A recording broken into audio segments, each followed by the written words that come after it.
Assalamualaikum warahmatullahi wabarakatuh. Selamat pagi anak soleh dan solehanya Miss. Kembali lagi bersama Miss Fitri di video pembelajaran kita hari ini. Nah Miss harap anak-anak Miss semua masih dalam keadaan sehat dan semangat belajar dari rumah ya nak. Dan Miss harap anak-anak Miss juga masih semangat menjalankan ibadah puasanya hari ini. Langsung saja ya nak, kita masuk ke pembelajaran kita hari ini, yaitu tema 9, benda-benda di sekitar kita, subtema 3, manusia dan benda di lingkungannya, pembelajaran 1, 2, 3, 4, 5, dan 6. Jadi sambil Miss menjelaskan materi kita hari ini, anak-anak Miss sambil buka buku tema 9-nya ya. Sebelum kita belajar, mari kita berdoa bersama, berdoa dimulai. Doa sebelum belajar. Bismillahirrahmanirrahim. Raditu billahi rabba wa bil islami dina wa bi muhammadin nabiyya wa rasulah. Rabbi zidni ilman warzuqni fahman. Artinya, kami ridho Allah sebagai Tuhanku, Islam sebagai agamaku, dan Nabi Muhammad sebagai Nabi dan Rasul. Ya Allah, tambahkanlah kepadaku ilmu dan berikanlah aku pengertian yang baik. Semoga pembelajaran kita hari ini mendapatkan berkah dari Allah. Amin ya rabbal alamin. Nah, coba anak-anak Miss perhatikan video berikut ini.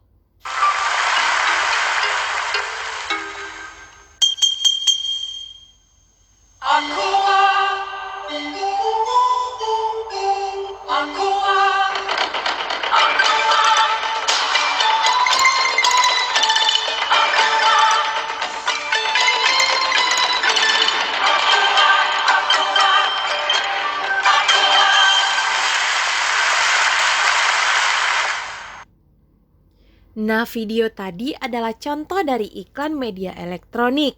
Ada macam-macam bentuk iklan yang harus kamu ketahui, yaitu yang pertama adalah iklan baris. Iklan baris yaitu iklan kecil atau singkat berisi penawaran atau informasi tentang sesuatu yang terdiri atas beberapa baris saja. Iklan baris disebut juga iklan mini.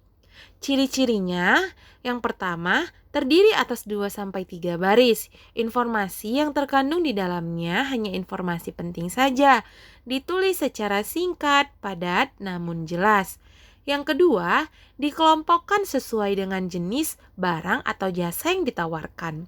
Yang ketiga, berupa kalimat-kalimat pendek dan biasanya menggunakan singkatan-singkatan untuk menghemat tempat.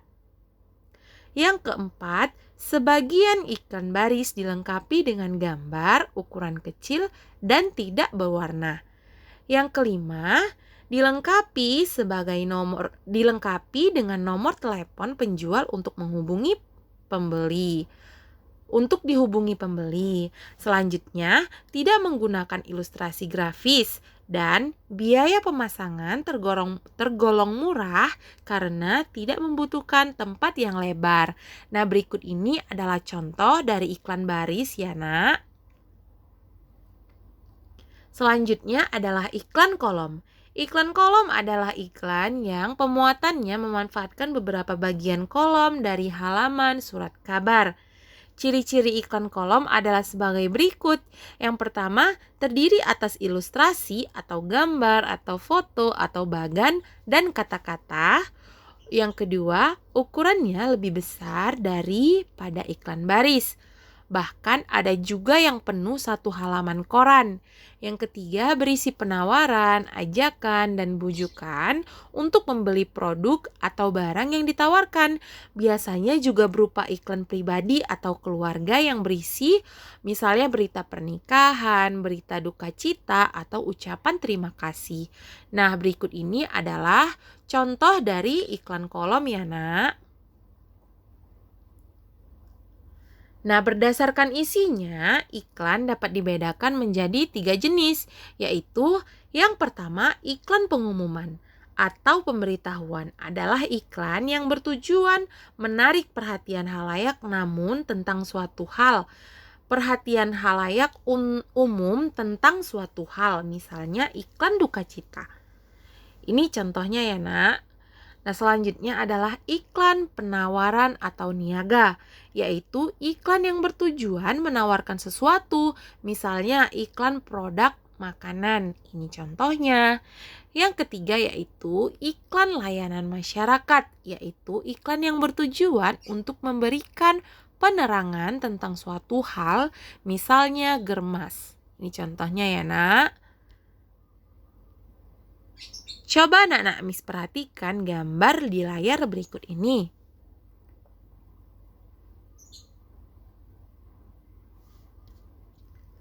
Nah, gambar tadi merupakan batik. Batik merupakan salah satu hasil karya seni rupa daerah. Apakah yang dimaksud dengan seni rupa daerah? Seni rupa daerah adalah cabang seni rupa.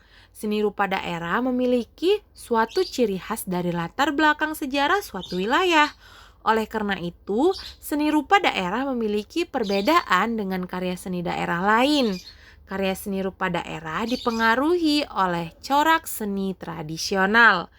Corak seni tradisional terdiri atas karya seni rupa 2 dimensi dan karya seni rupa 3 dimensi. Karya seni rupa 2 dimensi berupa karya tekstil, misalnya kain batik, kain tenun, dan kain songket. Ini contohnya ya, Nak.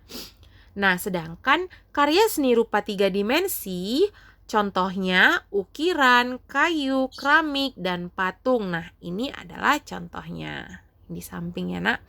Selanjutnya, secara umum, karya seni rupa daerah memiliki ciri-ciri sebagai berikut.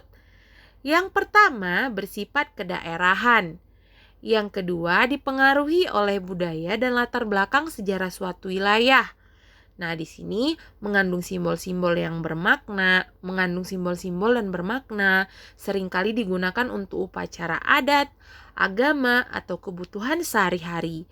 Dibuat dari bahan alam yang berasal dari lingkungan. Dan yang ketiga adalah corak dan motif dipengaruhi oleh kondisi fisik atau geografis suatu daerah, dipengaruhi juga oleh corak seni tradisional masyarakat setempat.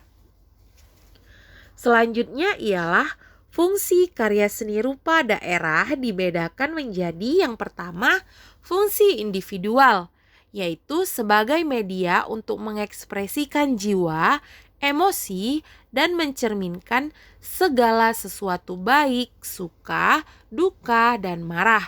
Selain itu, karya seni juga sebagai media mengekspresikan cita-cita, pandangan hidup, watak, bentuk, corak bahan, dan juga teknik. Nah, yang kedua ialah fungsi sosial, yaitu sebagai media pendidikan, sebagai media hiburan atau refreshing, sebagai media komunikasi, dan sebagai media keagamaan. Berikutnya, mari kita mengenal batik jumputan.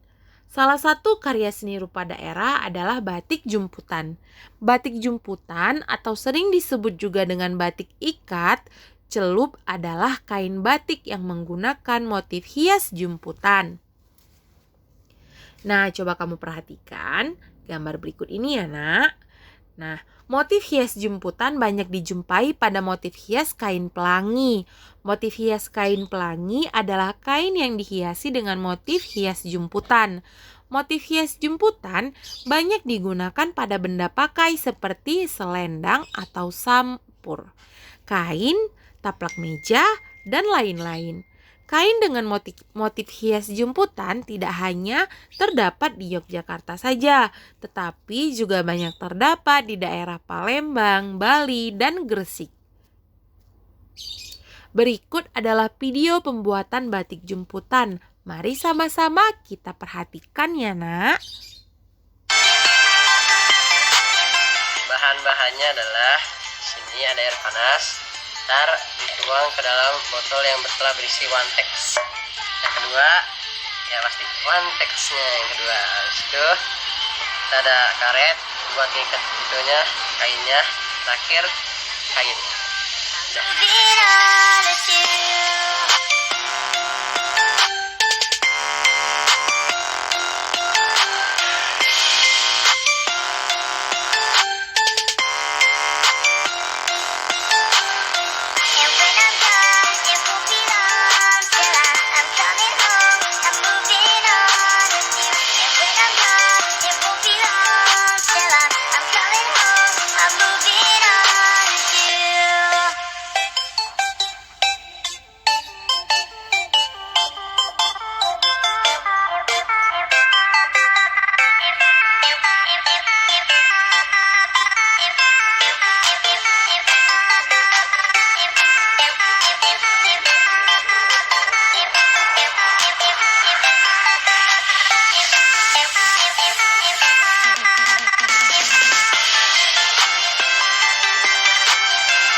Nah, teknik perintangan.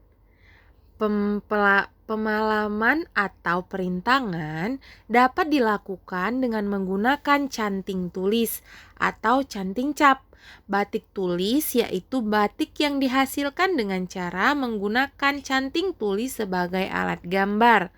Alat dan bahan canting, kain mori, lilin atau malam, wajan, dan kompor. Nah, coba sama-sama kita perhatikan video berikut ya, Nak. Nah, yang pertama kita memulai dari pola, yaitu sebelum kita mulai membatik, kita harus membuat pola batiknya terlebih dahulu, seperti yang dilakukan ibu ini loh. Ada khas bunga apa gitu, Bu? Kalau bunganya kurang begitu tahu ya, bunga kreasi aja. Sebut sebagai pola bunga kreasi. Nah, selain itu di Indonesia tepatnya biasanya itu kalau mau membuat pola mulai dari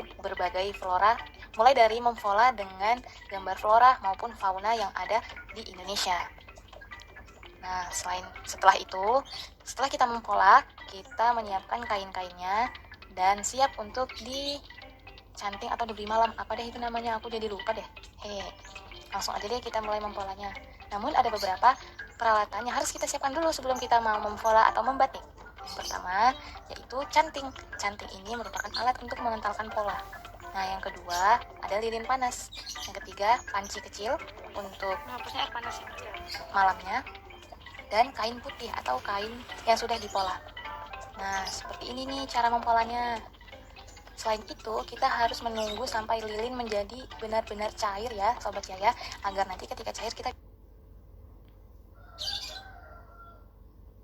Nah, baiklah, tadi kita sudah membahas tentang batik.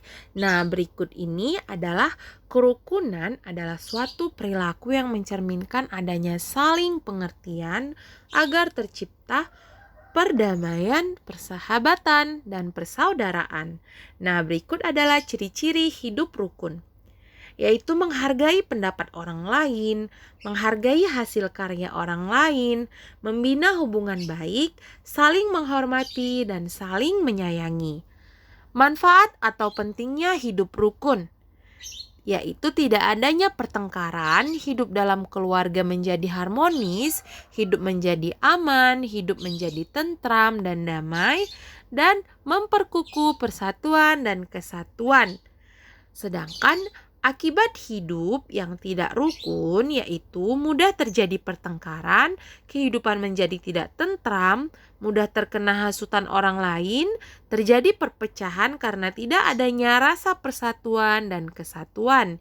Jadi, marilah kita sama-sama membangun hidup yang rukun. Nah, Miss harap anak-anak Miss dapat memahami materi hari ini, tetapi jika ada yang tidak kamu pahami, boleh langsung tanyakan kepada Miss. Nah, Miss rasa cukup sekian pembelajaran kita hari ini. Jangan lupa kerjakan tugasnya. Miss tunggu dari jam 8 pagi sampai jam 10 malam. Miss akhiri dengan Assalamualaikum warahmatullahi wabarakatuh.